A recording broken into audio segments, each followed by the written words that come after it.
Сіздердің назарларыңызға органикалық өнімдерді стандарттау және сертификаттау пәні бойынша 10-шы практикалық сабақ, органикалық өндіріс және өңдеуге арналған IFOM стандарттарын зерттеу практикалық тақырыбын ұсынамын.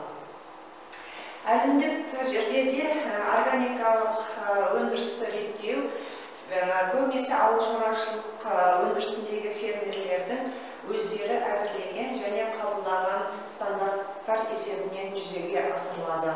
Органикалық экономиканың негізгі принциптерін белгілеудің басты мақсаты қарқынды ауыл шаруашылығының жағымсыз салдарын жою және қоршаған ортаны теңестіру болып табылады. Бұл органикалық өнімдердің стандарттаудың негізгі мақсаты.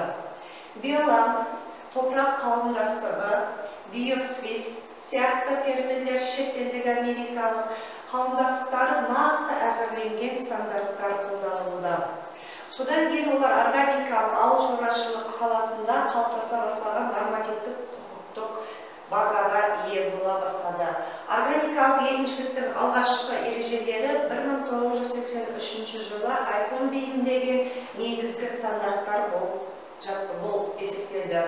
Осы ережелер жиынтығында органикалық егіншілікке қойылатын талаптардың тізімі жарияланды. IFOM жалпы ережелері мен стандарттары бүкіл әлемде әлеуметтік мәселелерді жақсарту мақсатында органикалық ауыл шаруашылығының дамуына ықпал етуге бағытталған, экономикалық тұрғыдан пайда алып келетін, экологиялық жағдайды сақтайтын болып есептеледі. Органикалық өндіріс жүйесіне арналған IFOM нормативтік талаптарына байланысты 3 құжат кіреді.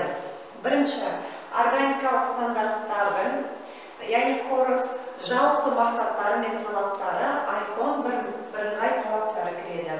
Екінші, органикалық өндіріс және қайта өңдеу жүйесіне арналған IFOM стандарттары кіреді.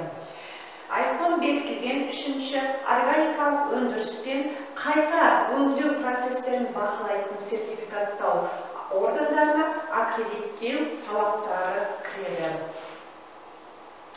Органикалық өнім өндіру, оны қайта өңдеу стандарттары 2000 жылғы қыркүйекте IFOM Базеледе, яғни Швейцарияда бас ассамблеясы қайта қабылдады және былайша тұжырымдалды. Азық-түлік өнімдері жоғары сапалы және жеткілікті көлемде өндірілуі керек. Қазіргі уақытта негізгі проблема болып есептеледі. Табиғи жүйелермен және циклдармен өзара алмасуы, әрекеттесуі, олардың табиғи жұмысына кедергі келтірмейтін тәртіппен жүзеге асыруы керек. Органикалық өндіріс пен қайта өңдеу жүйелерінің оң әлеуметтік, экономикалық әсерлеріне жәрдемдесуі қажет. Органикалық шаруашылық жүргізу және қайта өңдеу барысында биологиялық әртүрлілікті сақтау керек және оны кеңейту жұмыстары жүргізілуі қажет. Су ресурстарының табиғи жағдайын сақтау керек, яғни жер асты және жер үсті су ресурстары. Ұзақ мерзімді перспективада топырақ құнарлығын қамтамасыз ету керек.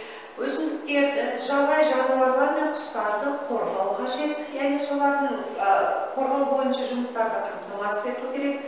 Өсімдіктер мен жануарлар өндіріс арасында үйлесімділікті орнату керек. Яғни табиғи тепе-теңдік. Барлық ауыл шаруашылық жануарларын олардың қажеттіліктері мен толыққанды дамуына сәйкес ұстау жағдайларына кепілдік беруі қажет. Қоршаған ортаны ластайтын заттарды пайдалануда барынша азайту қажет, яғни шекті рұқсат етілген мөлшерде ғана қолданылу керек. Жаңартылған ресурстарды пайдалану есебінен органикалық өнімдерді қайта өңдеу керек.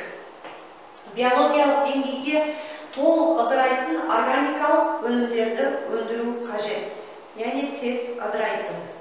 Органикалық өндірісте жұмыс істейтін қызметкерлерге сапалы өмір сүру жағдайларын қамтамасыз ету керек, еңбек ақылары мен сыйақыларын лайықты беріп отыру керек. Сонымен бірге еңбексіз қауіпсіз еңбек жағдайларын қамтамасыз етіп отыру қажет.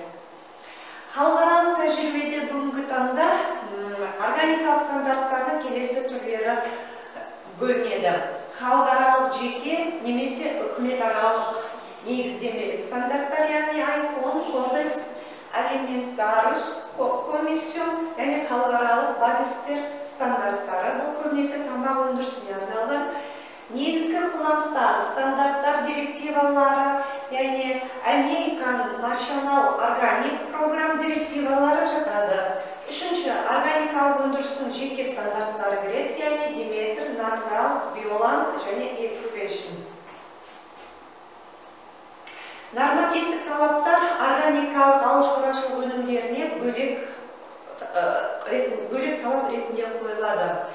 Органикалық өнім өндіру қағидаларына төмендегілер жатады.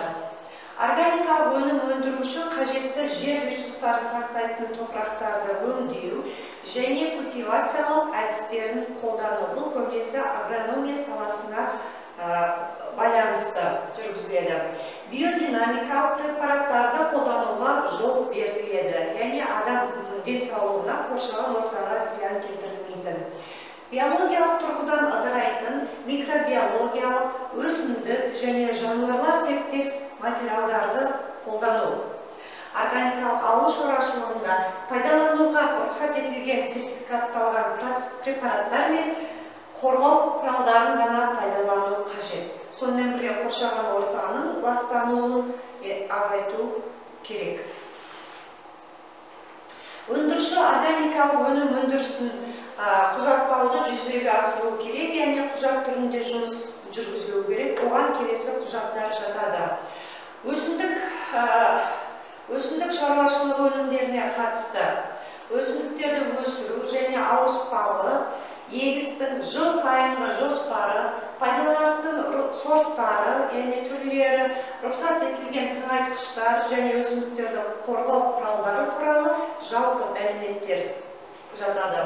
Органикалық өнім айналымына қатысты сатып алынған және өткізілетін өнімнің шығу тегі, типтері, құрамы және пайдалану туралы мәліметтер кіреді. Ауыл шаруашылығы тауарын өндіруші органикалық өнім өндіруді бастау туралы шешім қабылдаған жағдайда ол құзыретті ведомстволарға, яғни органдарға хабардар етуі қажет және оның шаруашылығы бақылау жүйесін қадағалауынан міндетті түрде өтеді. Бұл кезең, яғни конверсиялық деп аталады, яғни өтпелі кезең деп аталады. Оның барысында өндіруші кейбір ережелер мен талаптарды, заңдылықтарды қатаң ұстауы керек. Өтпелі кезеңнің ұзақтығын бағалауға және сәйкестікті растауға жататын қызмет түріне байланысты болатын жерді алдын ала пайдаланумен, экологиялық оның жағдайын, өндірушінің өндірістік тәжірибесімен келіседі, яғни опыт работы дейді ғой, сол бар ма жоқ па. Өндірушінің өндірістік тәжірибесімен келісе отырып, яғни сол жерде органикалық өнімдерді өндіруге байланысты жоспарды қарастырылады және ол белгіленеді. Әдетте өтпелі кезеңнің ұзақтығы егіс алдындағы жер учаскелері үшін кемінде 2 жыл, жайылымдылар үшін органикалық жем-шөп ретінде пайдалану бастағанға дейін кемінде тағы 2 жыл, көп жылдық дақылдар үшін 3 жыл уақытты алады. Егер өтпелі кезең белгіленген мерзімнен артық болған жағдайда, яғни созылмалы түрде болатын болса, онда өнімді органикалық өндіріске көшу сатысындағы өнім ретінде қарастырылады. Өтпелі кезең кезінде өндірілген өнімді тиісті таңбасы және логотипі бар органикалық өнім ретінде өткізуге тыйым салынады. Яғни ұзақ уақыт өтпелі кезеңге түсетін болған жағдайда. Органикалық өндіріс процестерін растау үшін кәсіпорындар сертификаттау процедурасына міндетті түрде өтуі қажет. Сертификаттау органы өндірістің әр кезеңін қатаң бақылауды жүзеге асырады, содан кейін барып тиісті сертификат беру арқылы органикалық өндірістің талаптары мен стандарттарын сақталуын куәландырады, яғни арнайы сәйкестік сертификатын береді.